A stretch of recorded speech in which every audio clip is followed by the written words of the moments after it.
recording. Yeah, so it is my pleasure to welcome Tara Holm, who will speak about understanding symplectic geometry through polytopes and lattice points.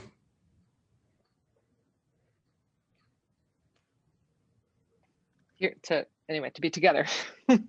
And I will try to pay attention to the chat. I'm trying to be very to give a very friendly talk, so please interrupt if there are questions. And if I don't see the chat, somebody please poke me. So I want to talk about some joint work that's been going on for a few years that has recently appeared on the archive. So there's a paper with Dan Christopher Gardner, Alessia Mandini, and Anarita Pires that appeared earlier this year. And that was followed up. That sort of took longer than it should have to get on the archive, which I guess is the usual story of mathematics. But then sort of simultaneously and more recently, I've been working with a group of mathematicians: Maria Bertozzi, Emily Ma, Dusa McDuff, Grace Mokoyama, Anarita Pires, and Morgan Weiler. And we've just put something on the archive that I'll talk about at the very end. And then also there's some work in progress that I'll mention at the very end that my graduate student, Nicole McGill, is working on. So those are there. Okay, so I want to talk about some questions in symplectic geometry that sort of underscore the sort of floppy nature of symplectic geometry, or the try to quantify the where symplectic geometry fits on the rigid and flexible spectrum. So if you ask sort of somebody on the street what is geometry, they remember sort of Euclid and what they learned about in school, and something about so two circles are sort of different if they have different radii, and maybe you can quantify that. Well, if you quantify that by radius if you're in high school, and maybe if you're a geometer, you quantify that by how tightly curved or less tightly curved one of the circles is. By contrast, topology is sort of the study of shapes, but not in a more floppy way, sort of the study of the essential features of shapes. And so you might view the Königsberg bridge problem as a question of topology, because what really matters are where the bridges are, and what the essential features of the river and the various parts of the city are, but not really. It doesn't matter if one bridge is 5 miles long or 10 feet long. And so topology is somehow, geometry is viewed as somewhat rigid, and topology is sort of the more flexible rubber sheet sister of topology. And so for a topologist, a tiny little torus or a tiny little donut is very different, is exactly the same as a big donut. It doesn't matter if you squish it or stretch it. But what matters is that it has one hole, not 2 holes or 3 holes. And so what I want to talk about is symplectic geometry and sort of where it fits on this rigid flexible spectrum. Okay, so I have to start with my basic definitions. A symplectic manifold is a manifold, so something that locally looks like Euclidean space. And I specify, the geometric structure that I specify is a differential 2 form. So remember, that's something that eats, at any particular point in the manifold, it eats 2 tangent vectors and it spits out a number. Okay, it's supposed to be closed. That means that if I take its exterior derivative, I get 0.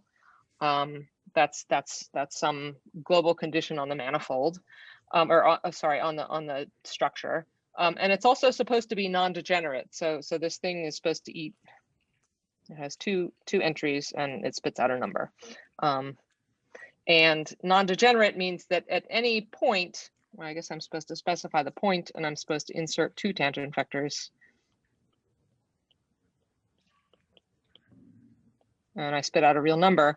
And non-degeneracy is just that, so omega p is a skew symmetric bilinear form, and it's non-degenerate. So if I take a non-zero tangent vector, there must exist some other non-zero tangent vector, so that if I stick it into the second slot, the number I get out is not 0. And what that tells us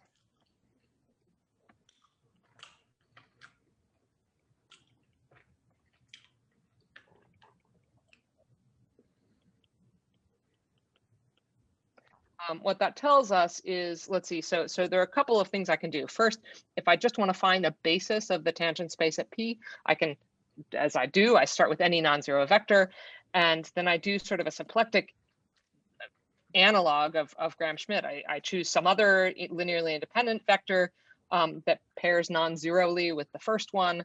Maybe I scale it so that they pair to be 1. And then I split off those 2 dimensions and I keep going. And so always having these symplectic buddies means that every time you're doing this procedure, you're adding 2 vectors to the basis at a time. And so this tells you that the dimension of TPM, or the dimension of M, is even. Another thing that happens out of non-degeneracy is that if I take a top wedge power, so this symplectic manifold M is M to N, and if I take omega to the N, this turns out to, this must be a volume form. It has to be non-zero for a particular choice of basis at any tangent space, and so that tells you that the manifold is orientable.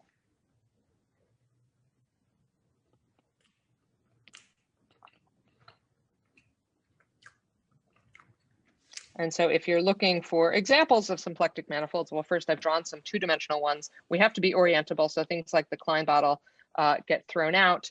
But if we're looking at any other 2-dimensional manifold, then I can write down one of these symplectic forms simply as the area form. What that means is if I'm at any particular point, I take a tangent vector, I take another tangent vector, and omega is going to take the determinant of those 2 vectors, or the signed area of the parallelogram that they span. And so that is a anti-symmetric bilinear form, and that works for any of these examples. Okay, so that's our first example. Second example, if we, okay, so that locally is just this R2 omega is dx wedge dy. So this is just signed area.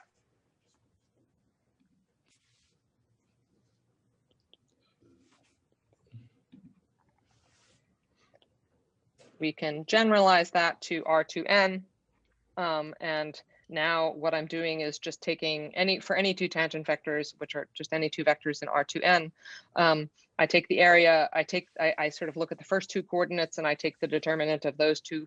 I look at the third and the fourth, I take a determinant, and then I add up all of those signed areas. And this is a perfectly good symplectic form. It sort of specially identifies the X and Y coordinates in such a way that this really looks like, in some ways, this looks sort of familiar to a complex structure. There's a relationship to complex structures that I'm not going to get into, but this is, this somehow pairs up complex and imaginary coordinates. And so in some ways, the linear algebra of this vector space is quite similar to the linear algebra of the complex numbers.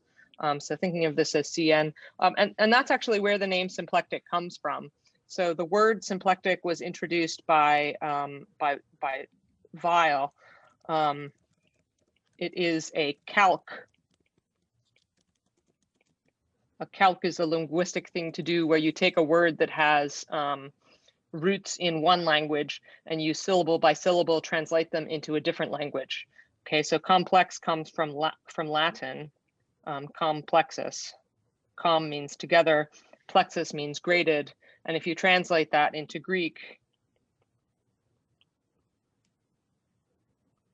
com becomes sim and plexus becomes plektikos, and you get symplecticos. So he wanted to introduce a different word for the group of matrices that preserve a linear symplectic structure. Well, that's what we call it now, and because it feels similar in nature to a complex structure. The original, this was called, I guess Abel studied this group, and so it was called the abelian group. To a modern ear, of course, that sounds very funny. In any case, he introduced this word symplectic to give another name for the group of matrices that preserves this structure. The first theorem in symplectic geometry goes back to the 19th century. It follows from work of Darboux that if you're looking at any symplectic manifold, you can always choose coordinates so that locally you look like this symplectic structure that we wrote down on a symplectic vector space. And so on some level, this is the first indication that symplectic geometry is really much floppier than say Riemannian geometry. So this is by contrast of course, if you have a metric, you have all sorts of local invariants like curvature.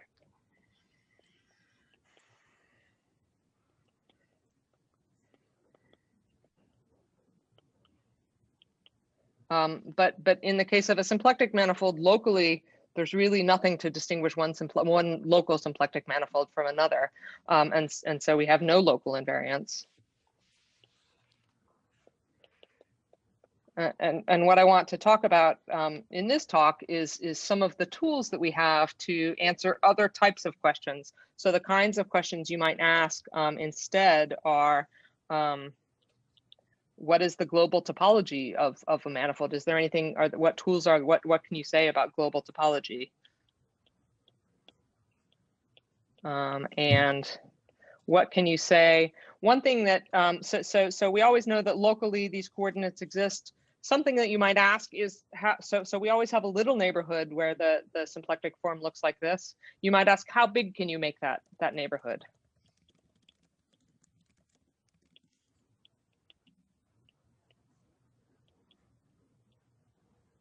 So how big are Darboux charts? They're called charts that have that have these coordinates. So these are the types of questions I'm going to say a little bit about how we can answer, and I'll talk a little bit about the tools that we use to do that. Okay, before I go on, is everybody happy?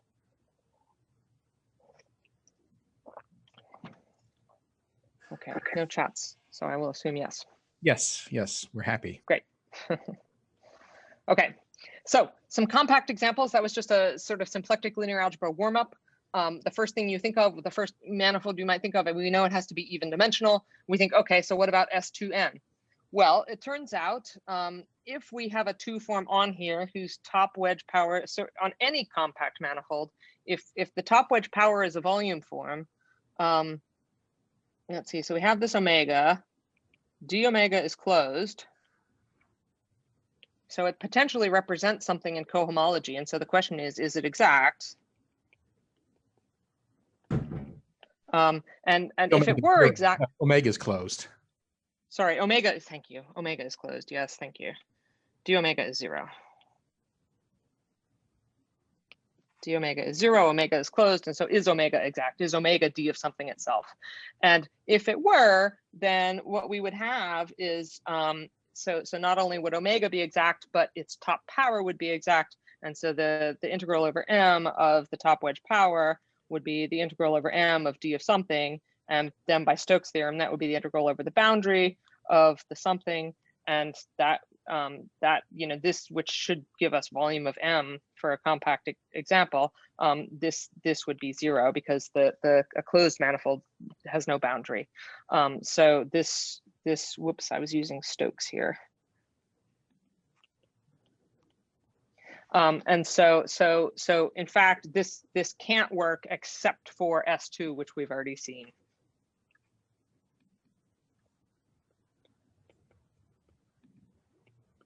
Okay, so this tells us something. This argument tells us something. This argument tells us that that if it's a compact manifold, you have to have this class omega is non-zero in cohomology. And so there is some topological obstruction to being symplectic. So S2 works if I want to think about 4 manifolds. The next simplest 4 manifold maybe is CP2. CP2 is as a manifold, as a cell complex, you can build it with 1 cell in degree 0, 1 in degree 2, 1 in degree 4. And so it has just enough cohomology to support a symplectic form, and in fact it does.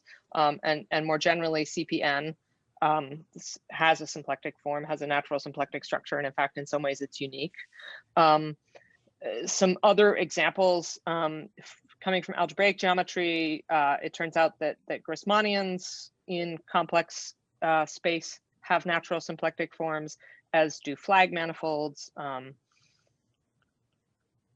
These examples are all examples of coadjoint orbits.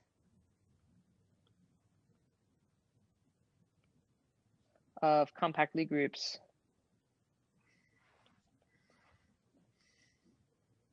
And I point that out just to sort of to note that this gives us some connection between symplectic geometry and Lie theory.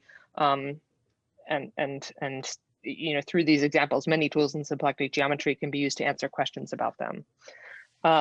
There are also, let's see, so there are any complex projective variety, smooth,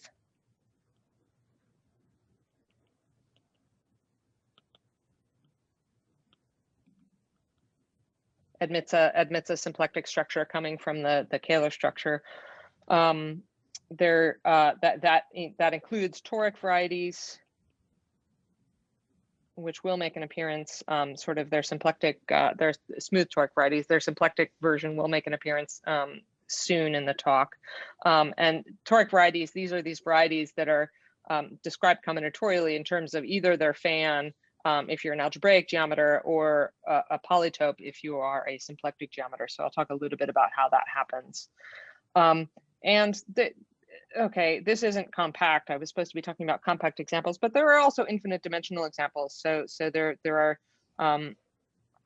if you look at the space of based loops inside of a Lie group, then that turns out to have an infinite dimensional version of a symplectic structure. And a lot of what I will talk about shortly can be adapted to that framework.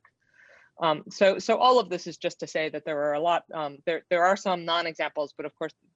But there are also plenty of examples to make this a fruitful theory and a place to look for interesting problems. Okay.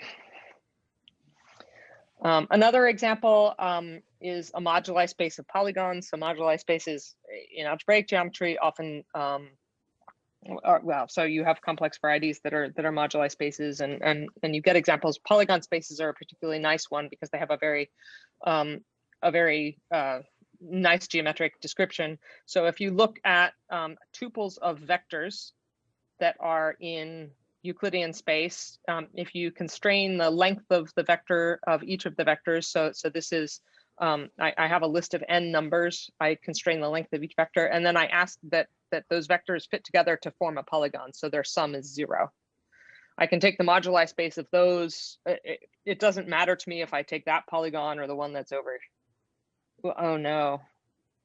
If I take the one that's over here, as long as the lengths, if I reflect it, that doesn't look quite right. But anyhow, so if I take all the same, if I just reflect it, that should really be the same thing. So I want to take this up to rigid motions, and it turns out that this admits a symplectic structure that's quite nice to explain when the dimension is 3. So so that's important. But this is a sort of very hands-on example, and I'll show you some specific things about it in a moment. The examples, the most of the questions that I've worked on, and that symplectic geometers like to work on are in the context of group actions. Symplectic manifolds often exhibit symmetries encoded by a group action, and I mean, this is sort of a topology question. How many manifolds do or don't have symmetries? That turns out to be something hard to quantify. In any case, many of the examples that I described on the previous couple slides have a lot of symmetries. So a sphere you can act on by thinking of it as well, you can rotate the Earth around its axis, or you can act by matrix multiplication, thinking of the sphere as unit vectors in R3 and multiplying by an orthogonal matrix. You can take the torus on the right and rotate that. We say that one of these actions is symplectic if it preserves omega. So if I'm rotating this torus, I take my green point here and I can rotate it around over to the red point here. And preserving the symplectic form means that if I take 2 tangent vectors over here and I pull them back over here, I should get the same area. And this is, the torus is essentially, you know, we're thinking of it as R2 mod Z2, and everything is just moving flatly. And so that's just You're fine. always assuming that the group is compact, right? Otherwise, there's nothing to say. You can always. That's right. That's right. Yeah, I'm going to work with compact groups. Yeah. You can. Yeah, Otherwise, you always have functions, and those are all always Hamiltonians. You can make lots of. Sure. Yeah. Yeah, sure. I mean, we could. Yeah. Okay, we could go off on that, but let's assume the group is compact right now to say something interesting. That's right. Okay. So for the groups acting on for the groups acting on S2, rotating is sort of rotating, and SO3 is of course going to be rotating the sphere along some axis. Those are fine. O3 adds in reflection, so I have a map where I reflect this point over to this point, and when I do that reflection, I will let's see. So if I take one tangent vector pointing this way and one tangent vector pointing this way, then they'll be reflected up here, and I've suddenly changed orientation, and so this guy is not good. That the extra reflection does not preserve the symplectic structure. It changes the orientation when I go from one side to the other.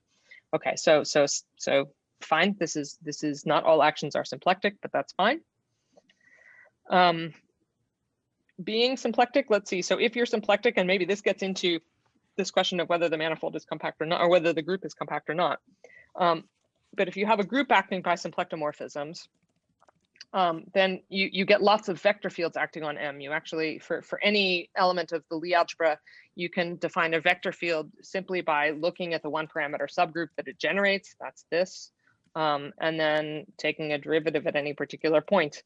And so this is some vector and some vector field, and what this satisfies, because the group is acting symplectically, if you flow along these one parameter families, these generated by the vector field, if you flow along the vector field, you're preserving the symplectic form.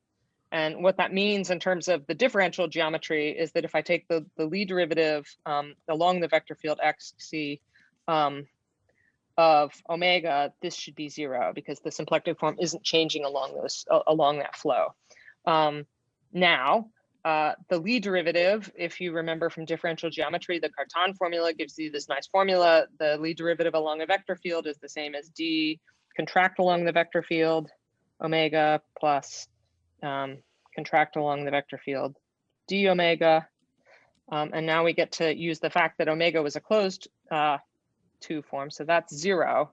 And so preserving the symplectic form is equivalent to saying that this one form, so omega eating a vector field, omega was a 2 form, it eats one vector field, that's a 1 form. That's the same as saying that this is closed, saying that we preserve the symplectic form. Okay, so we can ask, well, so we have this I, x, c, omega is closed. Is it exact?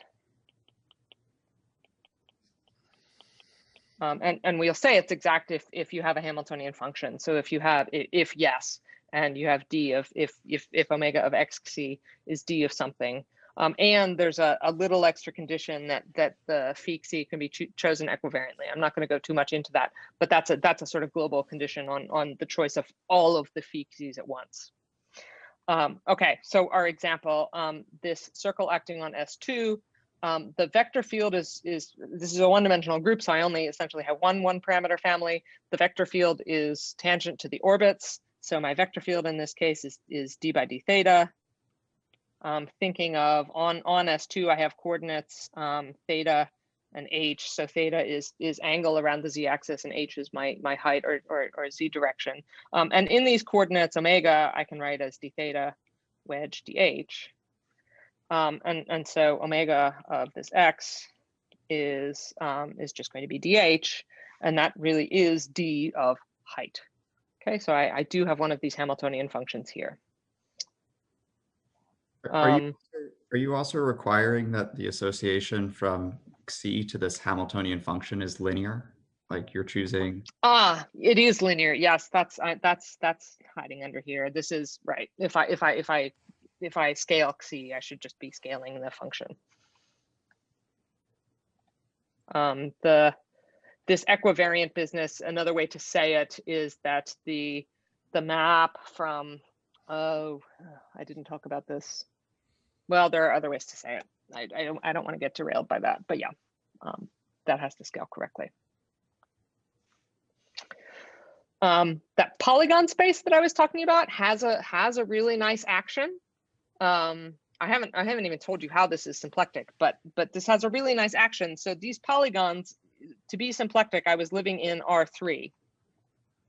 And so this black pentagon really should be, you know, I'm allowed to sort of move the edges can be pointing out of your screen. And if I think about just these two edges for a second, they could be sitting there in the plane, they could be pointing out at you, they could be pointing into the screen. And I have a symmetry of the whole moduli space simply by rotating that pair of edges in the whole possible range of directions that those two edges, not changing angle with each other, but they can live in any plane perpendicular to any plane that I'm rotating them in. And similarly, I can take these two edges and do the same thing, rotate them across this diagonal, and that gives me two commuting S1 actions. So this actually has a T2 action. In this case, it matters that I'm on 5. And in general, on 5 gons, in general, you do get a Hamiltonian action here. I'm not going to write down what the moment map is, but it has a pretty picture. It looks something like this will be the image in R2. And the moment map is just length of the two relevant diagonals. So the diagonals that go along here and here, depending as you look at different points in the moduli space, that diagonal may get shorter or bigger, but then you can still rotate around it and get to points with the same diagonal. So this is length 1 and length 2 of those two diagonals. Okay. In your definition of a polygon, it looked before in your definition like you were actually just looking at a polygonal loop. It might not be embedded in R2. Oh yeah, sure. It didn't have to be embedded. It could be something like this. And so then I still have what I might call a diagonal from this vertex to this vertex, and I can rotate that pair of edges around that diagonal, as it were. Does that make sense? Yes. Yeah, they don't have to be embedded. The pictures are easier to draw if they are, but okay. A non-Hamiltonian action. Okay, the other nice action we might think about is the circle acting on the torus just by rotation. Let's see, so if I put x and y coordinates on here, then omega is dx wedge dy. The vector field that circle might span is going to be something like d by dx. And so omega of x is just dy, which looks just like the two-sphere example. But of course, now I have to remember dy, what this means. This is the one form that's Poincare dual to this red circle that I've drawn here. That red circle is not homologous to 0.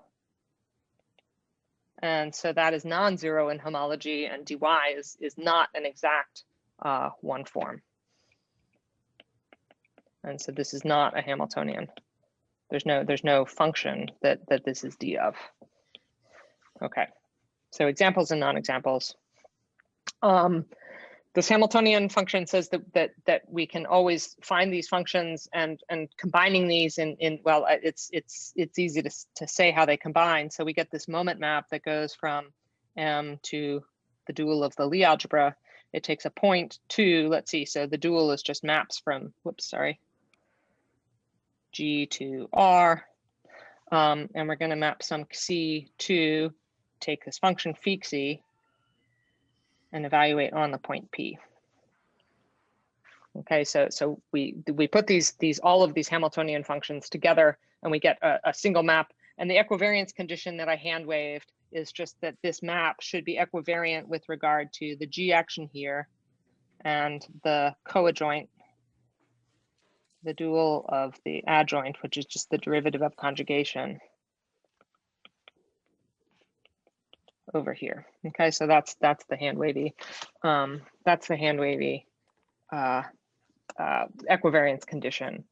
And this moment map, so I sort of want to mention two different tools that really come up in symplectic geometry. This is the first one, and this tool lets us answer global topology questions, because these moment maps, I mean, maybe we shouldn't be surprised because there are a lot of them around. But these component maps phi C, these give us lots of Morse functions on M. And the critical sets are nice with regard to the group action. They're typically fixed point sets. Okay, so that lets me answer questions about global topology.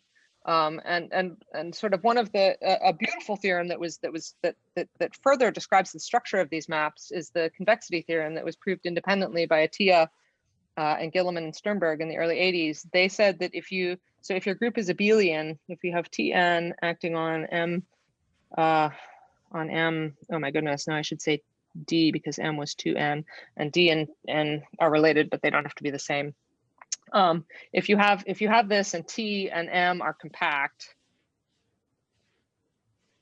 they proved that the image of this moment map, mu of M, is a convex polytope.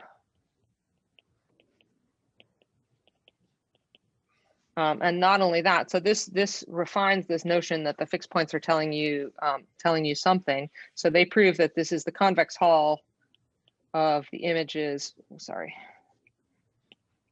Of the images of the fixed point components. So that gives you some nice relationship between M and some polytope in Euclidean space. One might hope that then you can say something about the relationship between the symplectic geometry of M or the topology of M and the combinatorics of this polytope. Whoops, didn't mean to do that. And that is indeed the case. So some examples of, okay, so here are some examples of convex polygons, lots of spaces, lots of actions, lots of pictures. And the next theorem along these lines was proved by Thomas Delzant. He showed that generally true. So as I said, there's a relationship between T, D, and N. It turns out that D has to be less than or equal to N for this to be effective. And when those are equal, this is called toric. Yes. Oops, I think that was just a. Can you hear me, Andrew? Yeah, now I can hear you. Hello. Oh, great. Can I ask you about the matter theory again? Yeah, we can. Yeah, sorry about that. Yeah. Oh, that's all right. Yeah, I guess someone was not muted. Yeah. Someone wasn't muted. All right, a phone call. Okay. Great. Okay. So what Delzant showed was that in the toric case, when this action is as big as possible, everything is determined by this moment map. So he showed that compact, toric, symplectic manifolds, and this is the symplectic version of toric varieties, if you're an algebraic geometer.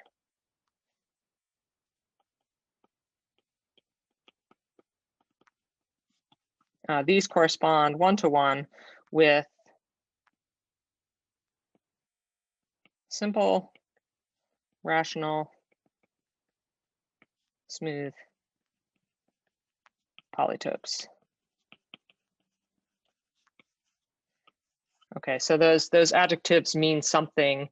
Simple means that for the polytope, at every vertex of the polytope, if you're in Rn, you should have exactly n edges coming out of the corner. So like this, this octahedron has 4 edges at each vertex, so that's not allowed under simple.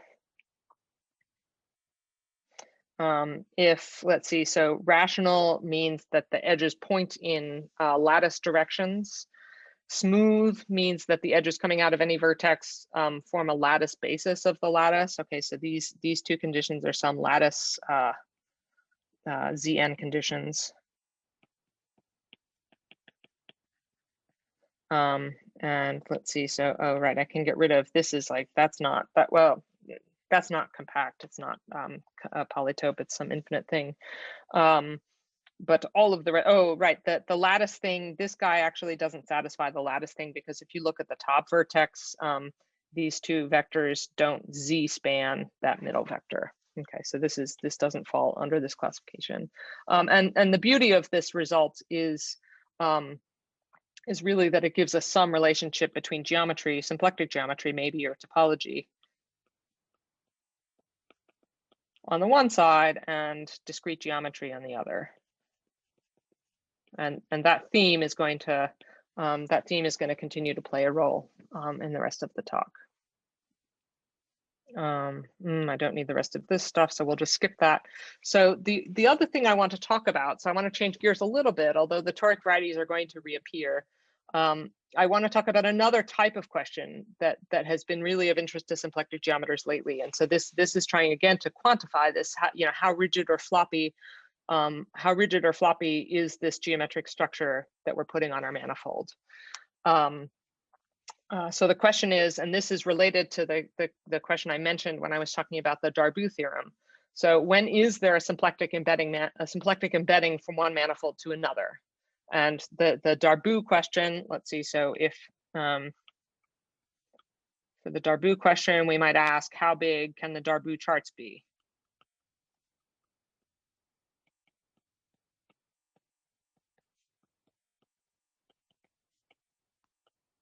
And the answer to that is that can be phrased as a symplectic embedding question, because that's really asking how big of a ball B2n of some radius r symplectically embeds into your manifold M. So this is just all of the vectors of length less than or equal to r. This is inside of R2n, and so those are going to be. I mean, that's sort of a very simple version of this. Just looking at a non-compact, a non-closed manifold, and so this notation means symplectic. Oh, I put that up there. Symplectic embedding. Okay, so this Darboux question exactly becomes one of these symplectic embedding questions. You might say, why are you talking about embeddings? Why aren't you just talking about diffeomorphisms? And it turns out that diffeomorphisms, that is quite a rigid question. So you can ask, you surely can ask that, but if you already just want to ask about some simple shapes, like if we look at on the one hand a ball, and on the other hand an ellipsoid. So an ellipsoid, I'm going to take an ellipsoid, pairs of complex numbers that. Okay, this isn't quite a radius in A in the first factor and radius B in the second factor. There's a square root and a pi, and I'll just ask you to ignore those. Those are what make the numbers turn out nicely. But the point is, I have this ellipsoid that has one radius in the first coordinate and another radius in the second coordinate. And if A, and so then in this notation, this ball B4 of say some radius is just going to be an ellipsoid of RR, if I'm careful about what I mean by radius versus this pi and square root. Okay, so this has the same radii. Now, if A and B are different, then if I want to find a diffeomorphism between these two shapes, I can basically only do it if A and B are the same, because somehow a symplectomorphism is going to have to preserve the dynamics along the boundary. So along the boundary of a symplectic manifold, I haven't really talked about manifolds with boundary, but you can. And along the boundary, of course, omega is going to have to degenerate. It will have a kernel. And in this ellipsoid, there are sort of two components of the kernel. Sort of it gives you a foliation on the boundary. It gives you and it has, this is going to have two periodic orbits in that foliation, and then any other direction is going to just wrap round and round and round and round, and not repeat. And so whereas on the other hand, if you look at the boundary of the ball, the kernel is going to exactly be the circles of the Hopf fibration. Sorry, so this should really, of course, be a three-dimensional ellipsoid and a three-dimensional sphere, and so there's just no way to have an embedding from one to the other if you're including these dynamics on the boundary, and so that's a reason that you would really ask about the embedding of a ball into a or an ellipsoid into a ball. So some partial answers. These all came about in the early 80s. Again, a sort of a parallel story to the moment map stuff. Gromov was asking exactly questions about how rigid is a symplectic structure. One thing we know is because symplectic forms induce volume forms, We know that if you have a map from a symplectic map from one to the other, it must be volume preserving. And so Gromov said, is that all? Is symplectic geometry symplectic geometry in 2 dimensions is just the geometry of a volume form, of an area form. And so in higher dimensions, is that also true? Is that an if and only if? But it turns out no, there's something more going on. So Gromov said that if you want to embed a full dimensional ball, I don't like that color, a full dimensional ball into a disk across everything. Okay, so this we can think of as a cylinder, an infinite cylinder. And if we're just interested in volume preserving geometry, then any compact thing is going, I can sort of stretch it out and fit it inside a cylinder. But Gromov showed that if you want to do this symplectically, preserving this 2-dimensional structure, somehow it only works if you can embed it in the obvious way. So it only works if the radius of the ball is less than or equal to the radius of the disk in that cylinder. Okay, so there is definitely something stronger, and this theorem was written up in Science by Ian Stewart, and there's a very nice cartoon accompanying it saying that the symplectic channel cannot get through the eye of a needle. Okay, so that's that picture. Oh, right, and I wanted to say, so the tool that Delzant used was this moment map, this, in some ways, this collection of Morse functions. Gromov introduced a new tool here called pseudo-holomorphic curves.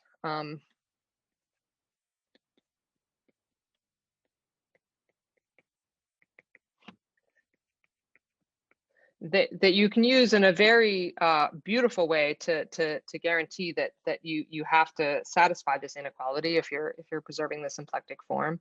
And these 2 tools together, the moment map and pseudo-holomorphic curves, are really the biggest tools that we have in symplectic geometry. I mean, almost any symplectic argument uses some combination of these 2 tools in thought broadly.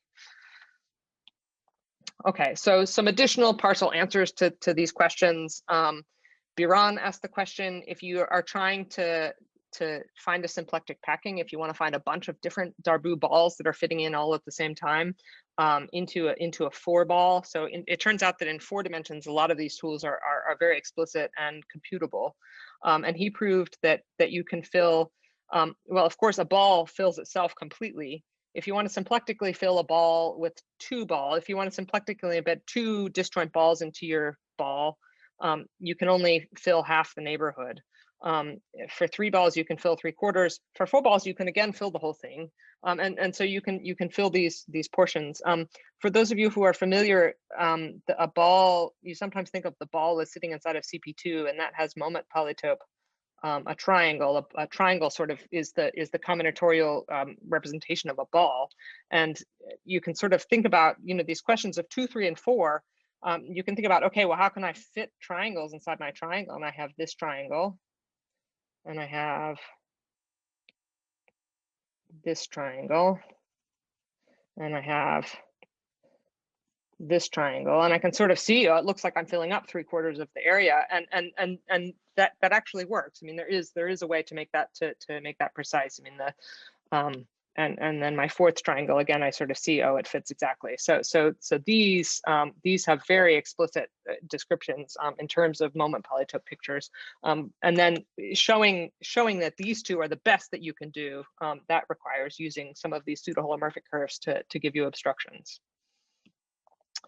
Dussault-McDuff has shown that this ball packing question is equivalent to a question about embedding an ellipsoid. And again, this has a pictorial interpretation. So if you think of an ellipsoid under, oh, I should have written this example down. If you just look at Tn acting on Cn coordinate-wise, actually, I guess I'm in 4 dimensions, so I should just say C2 and T2. This has a moment image that just takes Z1, Z2 to norm Z1 squared, norm Z2 squared. And so this has image, the positive orthant. And the ball really is the inverse image of this triangle. An ellipsoid, I've chosen my definition of ellipsoid to say if I have a 1 by L triangle, the inverse image under that map is precisely the ellipsoid. And then I can sort of see this, I can see this as being the same as this in my pictorial way, where I have L 1 by 1 triangles that are SL2Z equivalent to the standard triangle. And so you can sort of pictorially see what's going on. And then again, to show that this is necessary, you again have you need to use pseudo-holomorphic curves to finish that off. Now, another partial answer, and this is a theorem of Macduff, and she proves it using some tools of Hutchings. So the tools of Hutchings are, I'll say something about that in a second. So she proved that there's a symplectic embedding of one ellipsoid into another if and only if some numerical condition is satisfied. Okay, so these ellipsoids I've already defined. The numerical condition, these guys are n of a, b.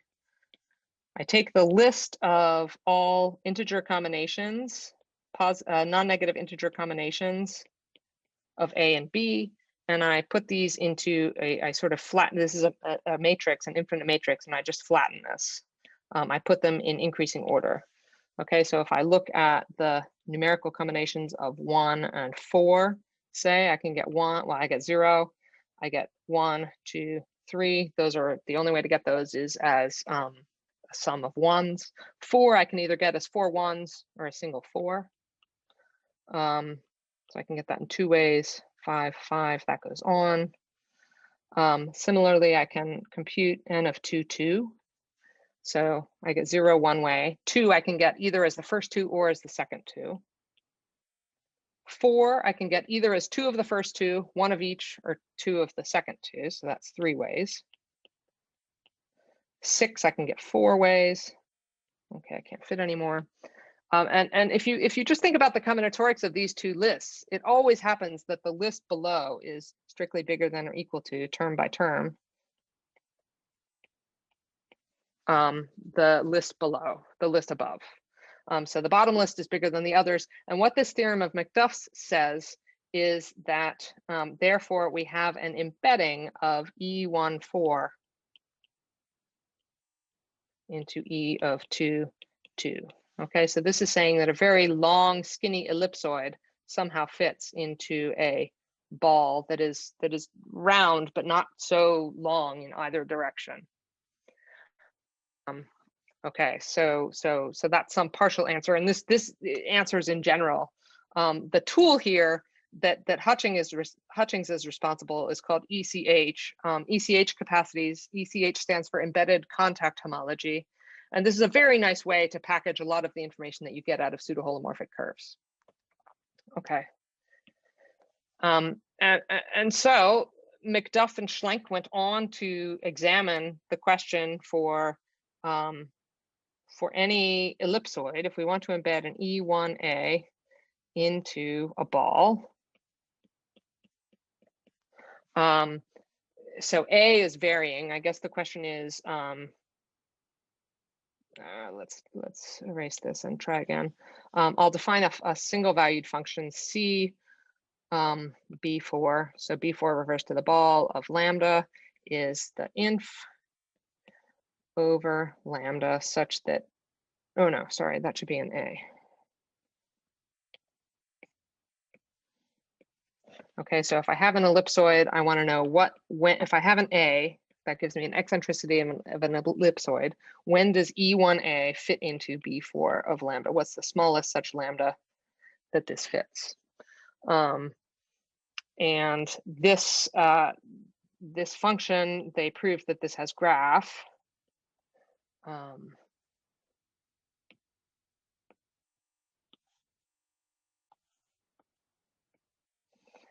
So first of all, this symplectic embedding comes with a volume lower bound.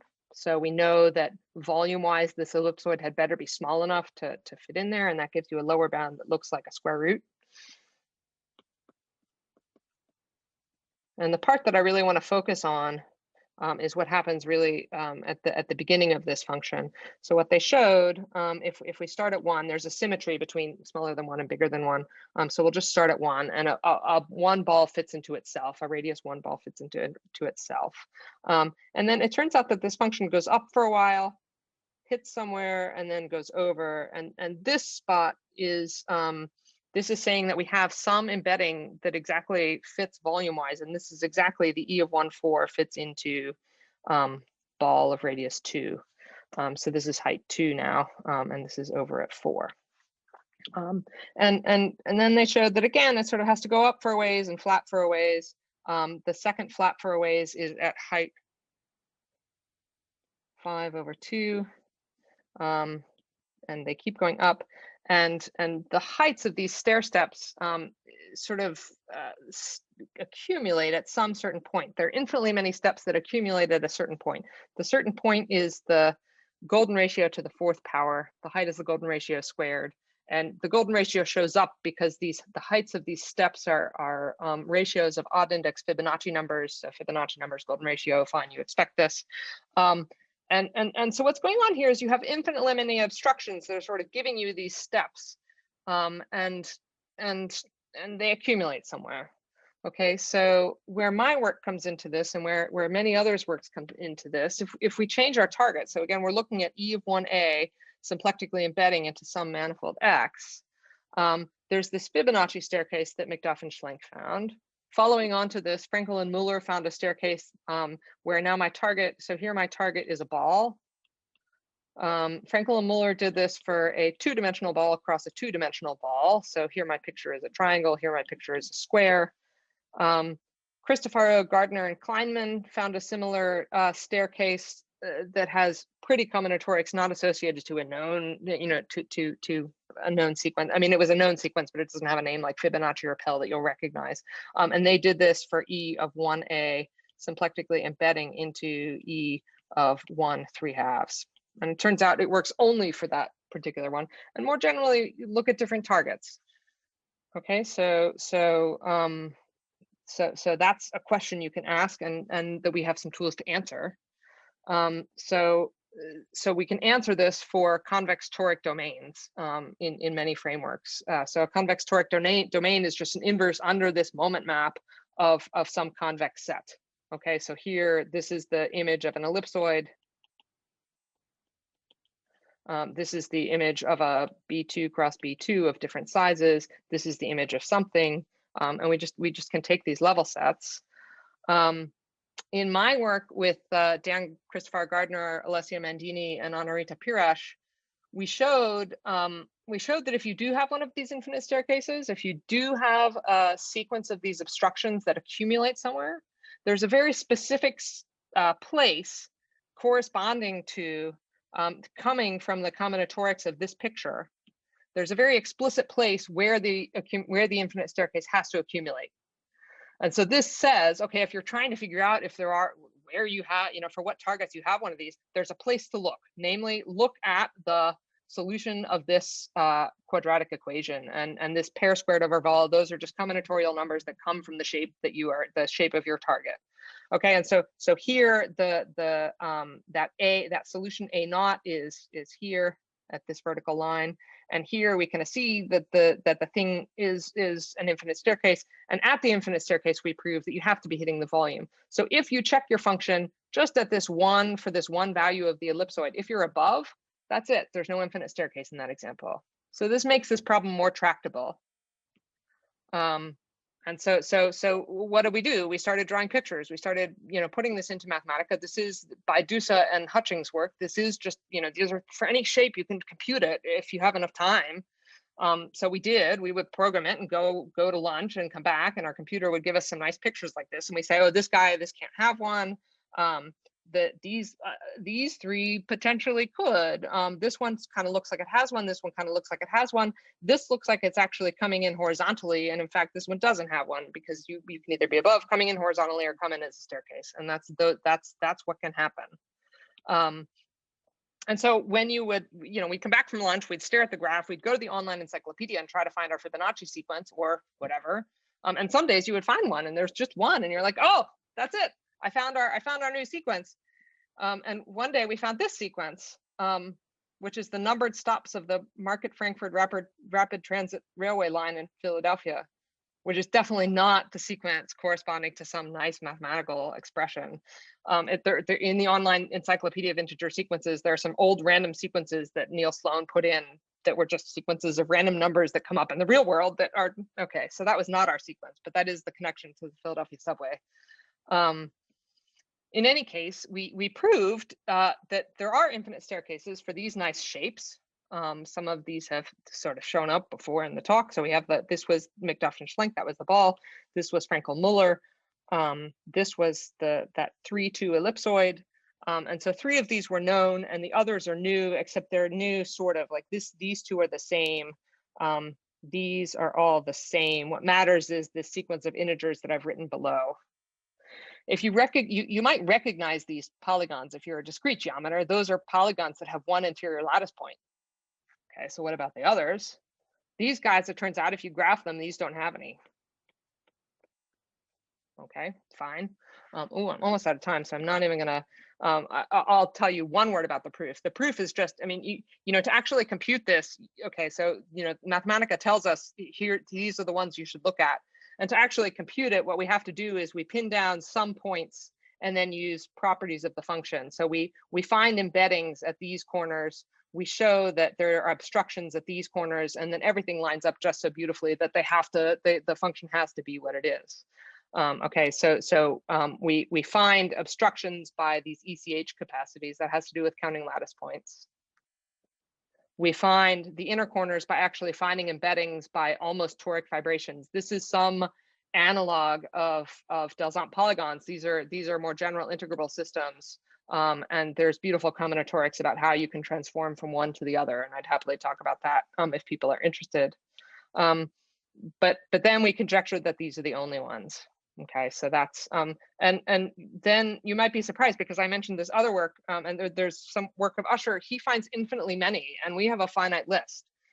Well, so I have to say what I mean by only. These are the only ones for lattice polygons. He finds infinitely many that correspond to irrational polygons. He finds irrational rectangles actually.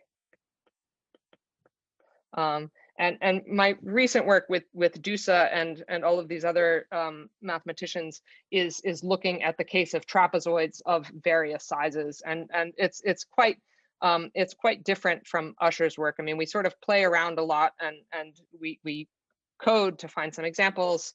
There's some relationship, but the places where Usher has staircases, so Usher's function is in blue, and there's a staircase that I circled in green. The orange function corresponds to the trapezoid of with the same combinatorics, and it's obstructed at that. So there's something mysterious that we don't understand. So with this group of people, we have found a bunch of staircases. We have found a bunch of places. We have found a bunch of intervals where there definitely can't be staircases.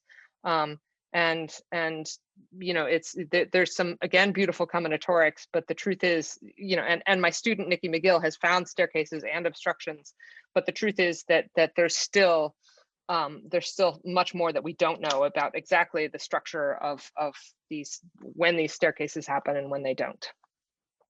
Oh, good. It just turned 5:30, so I can stop and take questions. Thank you. Thank you. Do we have any questions? I do have one. So in the first few if and only if statements, can I say that one direction is trivial, that you just embed your disk inside, and the hard work is lies in another direction, which is you have to prove that all of these obvious embeddings are exactly all of them?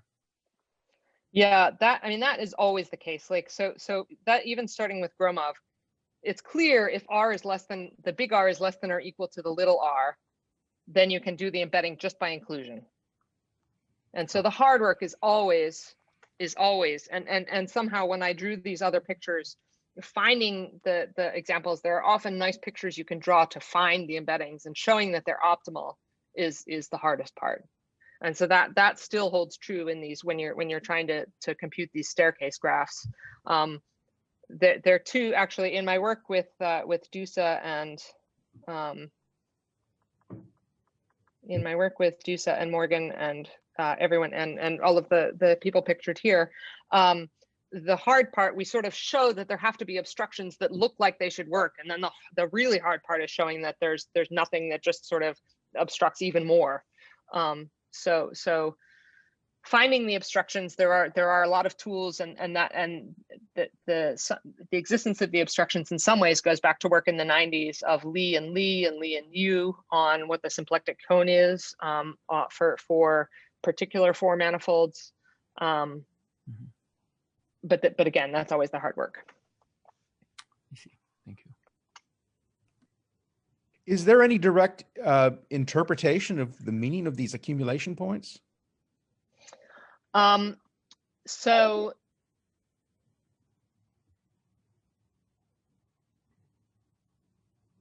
what's the best way to say this? I mean, when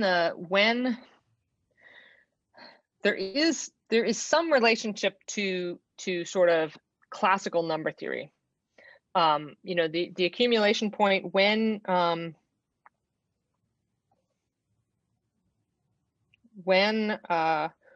your manifold, when your toric domain or when your toric variety corresponds to a lattice polytope, this is just some Diophantine equation, and so, sort of solutions to it have particular forms. The argument that the accumulation has to be at the solutions of this quadratic, I mean, and this is a quadratic equation too that has 1 on the x squared and the constant term, and so the solutions are reciprocals of each other. The argument again gets into what these obstructions have to look like, and how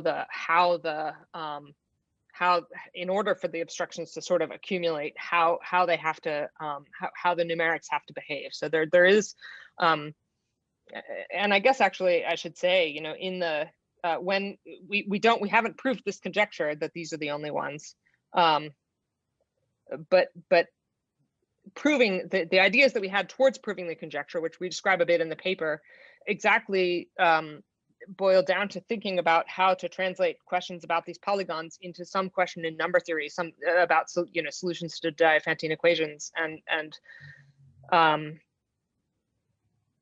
I can't say much quickly, but there is yeah. I don't know if I answered your question, but there is something there that I think I'm still wandering around in the dark about, that I don't understand. Another question that occurs to me is these very special polygons that occur. I guess these are special toric orbifolds. Is that correct? Yes, that's one way you could think about them. And what special properties do they have that would correspond to having exactly one interior lattice? Yeah, so these are these polytopes are called Fano. So that's the sort of algebraic condition that they satisfy, the corresponding varieties. Yeah, so they're Fano varieties. And actually, it turns out all of these pictures, like we use these pictures in the proof, and this one, it looks like an orbifold exactly because at this top vertex you have that issue of there's some kind of Z2 singularity, but in fact, it turns out that we didn't use the orbifolds. We used there's an integrable system on this particular manifold. So what we really used was the fact that they were Fano, and so they have to be blowups with not too many blowups of CP2, and that's actually what we used. And this corresponds to some integrable system on a 4-point blowup of CP2, which happens to be symplectomorphic to a equilateral pentagon space. So those polygon spaces I was talking about, they are related, and they do show up exactly in this picture. And we needed that picture to make one piece of the proof work. I see. So, I mean, you'd normally see a pentagon for a blow up of P2 at 2 points rather than but there are 4 points in there somehow. That's right. There are 4 points in here. So I think of CP2 as a triangle. I blow up here, and those blowups collide. So that's sort of a bad thing to do. That's why I have to go to the integrable system instead. And then I blow up. Oh wait, have I done? Oh no, I've done this. And so now I'm going to do 2 more blowups. Here. Oh, I haven't drawn this well. Sorry. Here and then. That was supposed to be, those were supposed to be at a third. And so then I'm supposed to be able to fit 1 more in here and here. And so that I get this shape here, which is a rotation of this shape. And so I do 2 blowups that badly collide with each other, but you can do that in the land of integrable systems. I see. Interesting. Thanks. Mm-hmm. In terms of this quadratic equation that you get for the accumulation point, is the main thing, the main ingredient that goes into this sort of asymptotic behavior of the ECH capacities? That's exactly right. That's exactly right. So what I should mention is that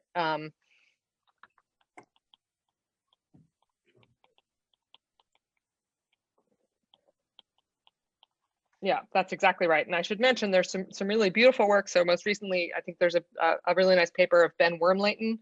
He looks at things from the algebraic side, from the toric variety picture, and we use his work actually in our sort of steps towards a proof of this conjecture. Exactly, because we're trying to understand what could happen with the accumulation point, and so here we definitely need his work that says that the asymptotics of that have to sort of relates to when the Ehrhart functions of these shapes are quasi-polynomial, and so he does some beautiful computations of that.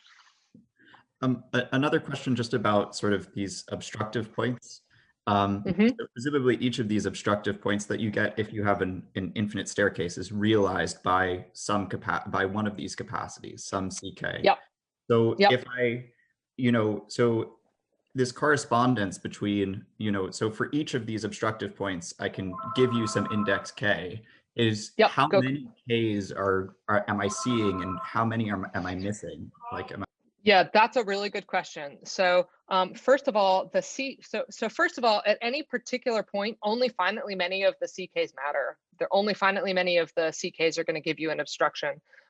However, in this work with this big group of people, it turns out that you do need more and more. So we actually found sort of infinite families of staircases, but you need to use higher and higher indices to actually catch them all. So it's the staircases, the conjectured staircases that we have sort of come in families. They show up at the boundaries of intervals that are blocked, and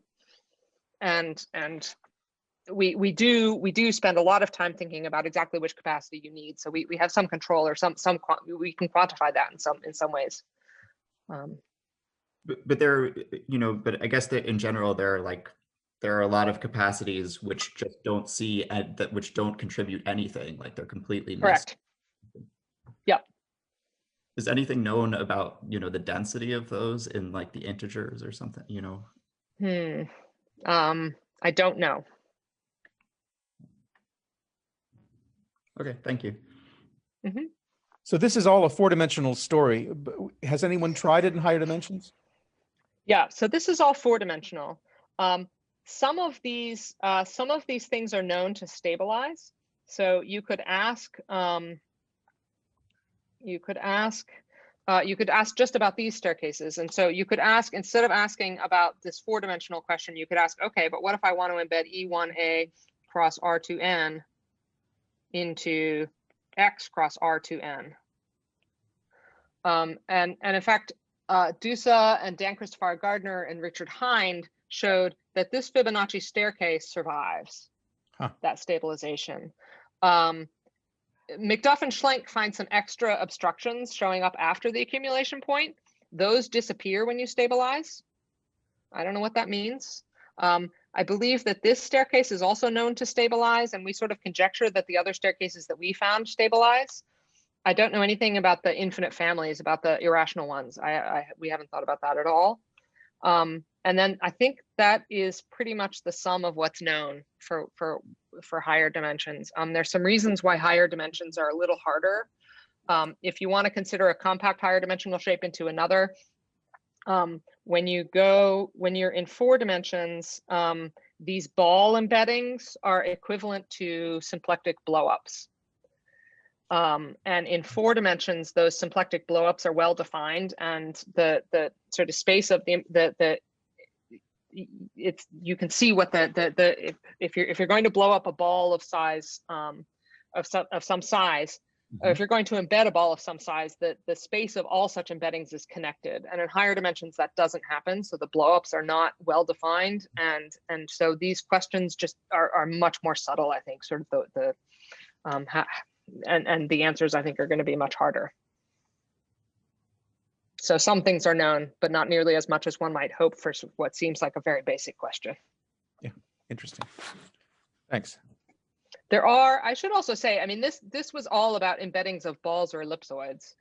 There are also some other things known about if you take as your, I mean, so okay, so we can vary. We talked a lot here in this talk about varying the target. You could also vary the domain. And Larry Guth has a beautiful paper, and he proves things in many dimensions about what kind of obstructions there can be if your domain is a product of balls. And he shows that sort of the only invariants come from 2-dimensional invariants and ball invariants. Sorry, volume invariants. So that's another take on this type of story.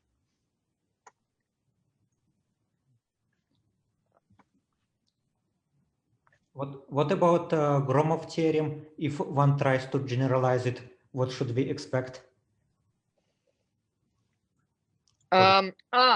So right. So this Gromov, I mean, this Gromov theorem sort of led people to define Gromov width of a manifold, which is just the biggest radius of a ball that you can embed into your manifold. And so the Gromov width of a cylinder is the radius of the 2-disk.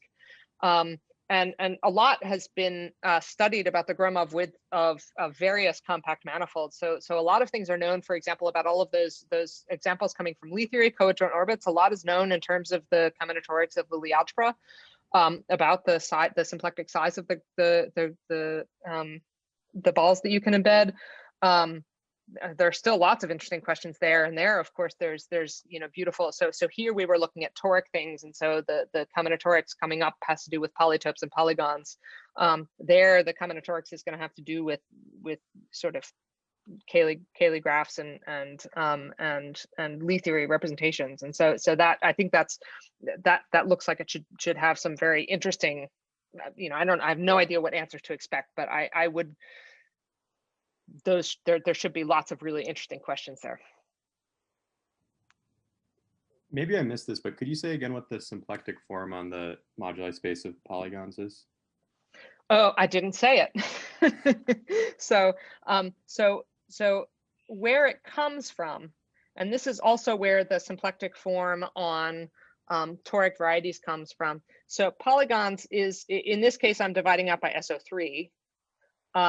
And where it comes from, so if you have a Hamiltonian group action, you the level sets of this momentum map are well, let's say the level set at 0 is a G invariant submanifold, and for differential topology reasons, it has the dimension of M minus the dimension of the group. That won't necessarily be even, so you wouldn't expect that to be symplectic. But once you divide out by the group action, then you're again even dimensional. And those quotients, it turns out, get natural symplectic forms from the symplectic structure of the original space. And so this is my moment map condition for this particular action. And here, these are telling me that I'm living in S2 cross S2. And so the symplectic form on polygon space really comes from just area of S2. Take a product, the area comes from these AIs. So there's some variation in those AIs, and then I do this reduction procedure. Toric varieties arise in the same way as quotients of either CN or CPN minus 1. And so they also come from essentially linear symplectic structures. But I guess that both of those give you some indication that you can start with something boring and pretty quickly construct some really nice examples that have interesting things going on. So that's symplectic reduction. Maybe a naive question. Mm-hmm. So the symplectic embedding question is pretty natural, but are there happen to be other applications to other fields?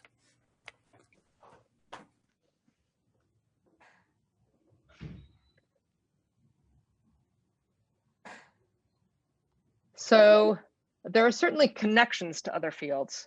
I mean, connections, through sort of the representation theory or algebraic geometry that I sort of referenced. And so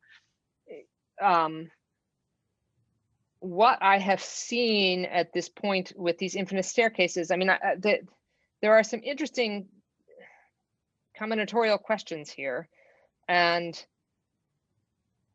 whether these staircases have produced new combinatorics exactly. Okay, I mean, we've produced some sequences that are not in the online. Okay, but that's not, sequences are a dime a dozen. But certainly the connections, and actually what I should say, the pictures here that have to do with these Ehrhart functions, there is some connection to number theory that at this point, before this point wasn't known. These graphs that I've drawn are related to, related to Ehrhart functions, but related to some old questions that Hardy and Littlewood looked at. And Hardy and Littlewood have some theorems over Z that if we knew the same theorem over R, we'd be able to knock off this conjecture. But over R, they seem quite, the question is not obviously true or false. So I hope that there are some applications to other areas of mathematics, applications outside of mathematics. Oh my goodness, heaven knows. Okay, thank you. Yeah. Sorry, I also have a question. It might be very basic, but how does this sequences, which were this NABs, figure out in embedding problems? Or yeah, so the NAB, they show up pretty clearly, obviously in McDuff's result. And so this on some level, if you're just looking at ellipsoids into ellipsoids, you just have to compute these two sequences and think about sort of what the patterns are. And okay, so for any A and B and C and D, you can do that. Now, if you want to look at more complicated targets. No, actually at a very basic level. So how do they, I mean, just why these sequences are relevant to this question? I mean, it might be the first course in symplectic geometry or something. But. Yeah. So where those sequences come up, these sequences exactly come up as ECH capacities. They do show up exactly from pseudo-holomorphic curves. And somebody was asking about the index. The ECH capacities are certain indices. You can they have very pretty discrete geometric interpretations in this toric setup. So they're very explicit things that you can be computing corresponding to a polygon or some two-dimensional shape. There's something I was going to say. Oh, right. And so ECH capacities, whatever those are, embedded they're dimensions of some fancy homology theory. They're ranks and there are many different interpretations, but in this toric setup, they are related to counting lattice points. And counting lattice points in a scaling of a polygon, that's like a very classic question. That's exactly this Ehrhart theory question. And so that's exactly how you get from an embedding question to Ehrhart theory, basically, if you're a discrete geometer. Okay, thank you. Mm-hmm. On the constructive end for all of these things, so the tools that you're using, is it just basically symplectic folding and almost toric tools with like toric mutations possibly? It's toric. So what we do in my paper with Dan, Anna, and Alessia, we just use these mutations, these toric mutations, and that gets us what we need for our 12 examples. So for those 12. In the irrational case, it's much more mysterious whether that folding is enough. So my student Nikki has been playing around with that a bit. and sorry, that whether the mutations give you enough. And she has found in some cases the mutations do give you some of those interior corners, but they don't always. They sometimes seem to get stuck, whatever that means, before the accumulation point. So they don't sort of guarantee that you definitely have to have an infinite staircase. So the toric mutations work really nicely for these lattice polygons, and they get much messier when you end up in Usher's case, or in the Hirzebruch, the general Hirzebruch case. And I think there are some really interesting questions there, more questions than we have answers.